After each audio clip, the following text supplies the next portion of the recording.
আল্লাহ ডেকে বললেন, গোলাম যখন সালাত শেষ হয়ে যায় জমিনে ছড়িয়ে পড়ো, মসজিদে বসে থেকো না। আদেশটা কার? সালাত যখন শেষ মসজিদে বসে থাকার দরকার নাই, জমিনের মধ্যে ছড়িয়ে ছিটিয়ে পড়ো।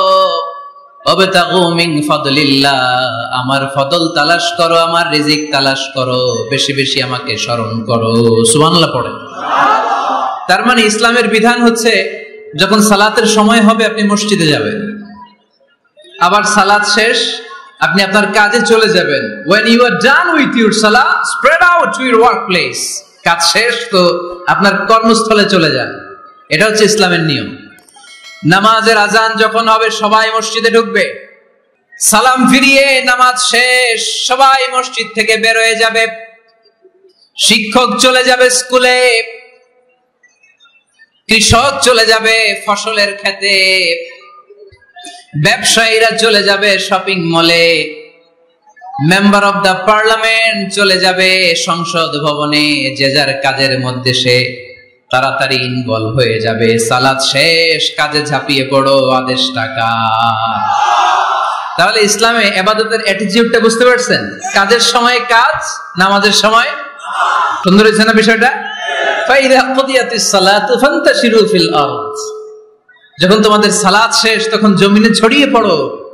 জমিনটাকে আল্লাহ আমাদের জন্য উর্বর বানিয়েছেন।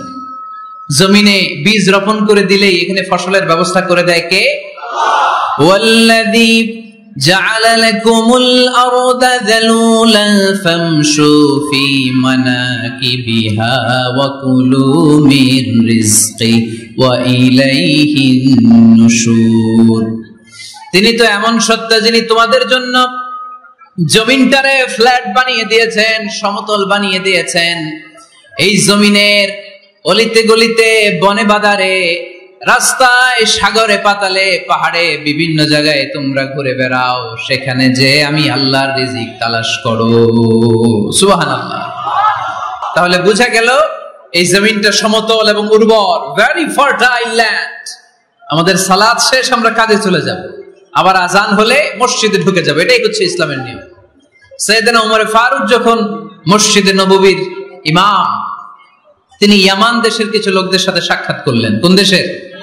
ইয়ামান, যুদ্ধ বিধ্বস্ত একটা দেশ। এখন প্রাচীন নগরী হাদ্রামাউত, বা'লাবাক, এই ইয়ামান দেশের কিছু লোকের সাথে তিনি সাক্ষাৎ করলেন। তারা গোল হয়ে বসে থাকে, নামাজের পরে যায় না, বসে বসে সুবহানাল্লাহ পড়ে, আলহামদুলিল্লাহ পড়ে জিকির করে। ওমর ফারুক ভাবলেন দেখি পরের ওয়াক্তে কি হয়। উনি আসরের নামাজে ইমামতি করতে আসলেন, এসে দেখলেন ইয়ামানের লোকেরা মসজিদের বারান্দায় আশেপাশে বসে আছে, সবাই যায়, এরা যায় না। মাগরিবের সালাতে উনি ইমামতি করতে আসলেন, ওমর ফারুক নামাজ শেষ করে দেখলেন সবাই চলে যায়, কিন্তু ইয়ামানের লোকগুলো যায় না। এশার সালাত পর্যন্ত তিনি ওয়েট করলেন। এশার নামাজ পড়ে চলে যাওয়ার সময় ওমর ফারুক দেখলেন সবাই নামাজ পড়ে কাজে চলে যায়, কিন্তু ইয়ামান দেশের লোকগুলো যায় না। ওমর ফারুক বললেন, মা বালুকুম মা খাতবুকুম, ঘটনা কি? কি হয়েছে তোমাদের? সবাই নামাজ পড়ে চলে যায়, কাজে যায়, তোমরা যাও না কেন? এখানে কি করো? ইয়ামানিরা বলতে শুরু করলো, নাহনু আল মুতাওয়াক্কিলুনা আলাল্লাহ, আমরা এখানে আল্লাহর উপর তাওয়াক্কুল করে বসে আছি। ওমর ফারুক অবাক হলেন, আনতুম আল মুতাওয়াক্কিলুনা ফিল্লাহ, তোমরা আল্লাহর উপর তাওয়াক্কুল করে বসে আছো? তো এই যে সারাটা দিন খাপটি মেরে এখানে বসে থাকলে তোমাদের খাবার আসে কোত্থেকে? উপার্জন হয় কি করে? ইনকাম আসে কোত্থেকে? রুজি রুটি হয় কোত্থেকে? ইয়ামানি লোকগুলো বললো, আমরা এখানে বসে বসে জিকির করি, তেলাওয়াত করি, বুজুর্গের মতো বসে থাকি। আমাদের বুজুর্গিয়া জিকির দেখে আশেপাশের লোকেরা এসে আমাদেরকে খাবার দিয়ে যায়। ওমর ফারুক বললেন, সর্বনাশ, তাইলে তো তোমরা আল মুতাওয়াক্কিলুনা ফিল্লাহ নও, তোমরা হচ্ছে আল মুতাওয়াক্কিলুনা আলা বা'দিকুম বা'দা, একে অপরের উপর নির্ভরশীল। যারা প্লেটে করে খাবার নিয়ে আসে তোমরা তাদের উপর তাওয়াক্কুল করছো, কারণ তারা যদি প্লেট ভরে খাবার নিয়ে আসে তোমাদের পেটে কোনো দানা পানি পড়বে না। তোমরা আল্লাহর উপর মুতাওয়াক্কিলুনা আলাল্লাহ নও, তোমাদের সাধ্যের সবটুকু করার পরে তারপরে তোমরা তাওয়াক্কুল করবে। কি সুন্দর ইসলাম! এক সাহাবী বললেন, ইয়া রাসূলুল্লাহ, আমি উটে চড়ে এসেছি, তো আপনি তো আমাদেরকে তাওয়াক্কুলের ওয়াজ করেছেন, আমি উটের রশিটা গাছের মধ্যে না বেঁধে যদি শুয়ে থাকে আল্লাহর উপর তাওয়াক্কুল করি, ওটটা থাকবে না? বিশ্বনবী বললেন, না, তোমার ওট থাকবে না। আগে রশি দিয়ে উটটা বাঁধো, ইআকিলহা সুম্মা তাওয়াক্কাল আলাল্লাহ। আগে টাইট করে রশি দিয়ে গাছের সাথে উটের রশিটা বাঁধো, এরপর আল্লাহর উপর তাওয়াক্কুল করো। এটার নাম তাওয়াক্কুল। চিল্লায় বলেন ঠিক কি না? প্রতিদিন সকালবেলা পাখির বাসা থেকে দেখবেন পাখিগুলো খালি পেটে বের হয়ে যায়। আপনাদের এই এলাকায় পাখির বাসা আছে? কি পাখির বাসা আছে? হ্যাঁ, সব পাখি আছে। তো সকালবেলা দেখবেন পাখির বাসা থেকে পাখিগুলো খালি পেটে বের হয়ে যায়। বিকেল বেলায় পাখিগুলোর ওদর পূর্তি করে পেট ভর্তি করে আবার পাখির নিড়ে ফিরিয়ে দেয় কে? কারণ পাখিগুলো তাওয়াক্কুল করেছে কার উপর? পাখিগুলো তাওয়াক্কুল করে যদি পাখির নিড়েই বসে থাকতো, ওদের পেটে খাবার আসতো? কথা বলেন। বিশ্বনবী এটাই বললেন, তাকদু খিমাসান ওয়া তারুহু বিতানান। তোমরা যদি পাখির মতো তাওয়াক্কুল করো, মানে আল্লাহর উপর তাওয়াক্কুল করে জমিনে বের হয়ে যাও, তোমাদেরও রিজিকের দায়িত্ব নিয়ে নিবে কে? প্রতিদিন না খেয়ে বের হয়, কালকে ওই পাখিটা কি খাবে, কোন জায়গা থেকে তার রিজিকের ব্যবস্থা হবে আল্লাহ ছাড়া কেউ জানে। এটার নাম তাওয়াক্কুল। এটার নাম কি? আমাদের সাধ্যের, আমাদের ক্যাপাসিটি, আমাদের ক্যাপাবিলিটির সবটুকু করে আমরা তাওয়াক্কুল করি একজনের উপর। চিল্লায় বলেন তিনি কে? এজন্য ইসলাম আমাদেরকে শিখায়, সালাত যখন শেষ বের হয়ে যাও, কাজে নেমে পড়ো। কাজে কোনো লজ্জা নাই, পরিশ্রমে কোনো লজ্জা আছে? যিনি রিক্সা চালায় এতে তার কোনো লজ্জা আছে? দিনমজুর, কুলি, ঠেলা গাড়ি চালায়, ছোট্ট ব্যবসা করে, এতে কোনো লজ্জা আছে? লজ্জা নাই। খেয়াল রাখবেন, লজ্জা হচ্ছে অলসতায়। লজ্জা কিসে? বিষ্ণু ঈসা ইসলাম বলেছেন, মা আকালা আহাদুন তুআমান কাত্তু খায়রুম মিন আইয়াকুলা মিন আমালি ইয়াদি। নিজ হাতে উপার্জিত খাবারের চেয়ে, অর্থের চেয়ে শ্রেষ্ঠ খাবার পৃথিবীর কোন মানুষ কোনদিন ভক্ষণ করে নাই। চিল্লায় কোন সুবহানাল্লাহ। ঘাম জড়িয়ে যে অর্থ উপার্জন করা হয়, যে ইনকাম করা হয়, এটা হালাল। আর হালাল খেয়ে দোয়া করলে কবুল করে কে? এজন্য খেটে খাওয়া মানুষ, শ্রমজীবী মানুষ আর মেহনতি মানুষদেরকে বিশ্বনবী খুব ভালোবাসতেন। তারা বিশ্বনবীর বন্ধু আর বিশ্বনবী ছিল তাদের বন্ধু। সুবহানাল্লাহ পড়েন। এত ভালোবাসতেন বিশ্বনবী খেটে খাওয়ার মেহনতি মানুষদেরকে। সব সময় বিষ্ণু ইসলাম তাদের জন্য দোয়া করতেন। এজন্য যারা খেটে খায় তারা কপালওয়ালা, তারা মুস্তাজাবুদ দাওয়া। তারা কি?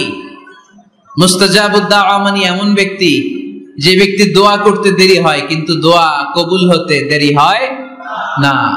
আমরা চাষাবাদকে খুব লজ্জা মনে করি, এটা ভুল আইডিয়া। আমাদের যে এলাকা যে জিনিসের জন্য বিখ্যাত ওইটাকে আমাদের ব্র্যান্ডিং করতে হবে। লক্ষ্মীপুর কিসের জন্য বিখ্যাত? নারিকেল সুপারি। নারিকেল সুপারি যে পৃথিবীর কত মানুষ, ইন্দোনেশিয়ান লোকেরা মুড়ির মতো খায় নারিকেল আর সুপারি। তো এইটারে আমাদের ব্র্যান্ডিং করতে হবে। এই এলাকা যেই পণ্যের জন্য বিখ্যাত ওইটা আমাদের ব্র্যান্ডিং করতে হবে। আমাদের আদমজির জুট মিল বন্ধ না? ভাওয়ানি জুট মিল বন্ধ। আমাদের পাট শিল্পকে ধ্বংস করে দিয়ে ইন্ডিয়া এখন ওই কটনের পাঞ্জাবি বানায়, জুট কটনের পাঞ্জাবি। আছে না নাই?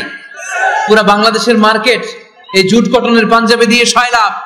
আমাদের বাংলাদেশের পাট দিয়ে যদি আমরা মিহি পাঞ্জাবি বানাতে পারতাম, গোটা বিশ্বকে, বিশ্ববাজারকে আমরা দখল করে নিতে পারতাম। ঠিক কিনা?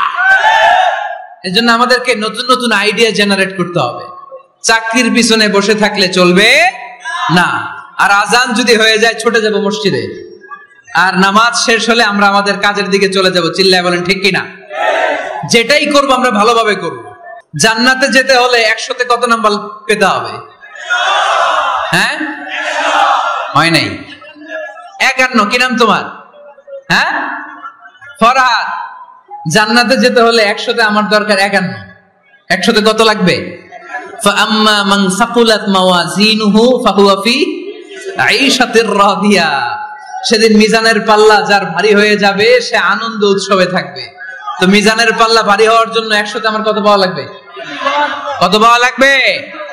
51 পেলেই হয়ে যাবে। এজন্য আল্লাহ বলছেন, লিয়াবলুয়াকুম আইয়ুকুম আহসানু আমালা। যেটাই করবে ভালোভাবে করবে। আল্লাহ এটা পরীক্ষা করতে চান যে আমরা ভালোভাবে কে কতটুকু আমল করেছি। যারা আরবি বোঝেন, আলেম ওলামা, আপনারা জানেন এখানে আল্লাহ বলেননি লিয়াবলুয়াকুম আইয়ুকুম আকসারু আমালা। আল্লাহ এটা দেখতে চান যে তোমাদের মধ্যে থেকে কে বেশি আমল করে। এটা বলছে আল্লাহ? বলে নাই।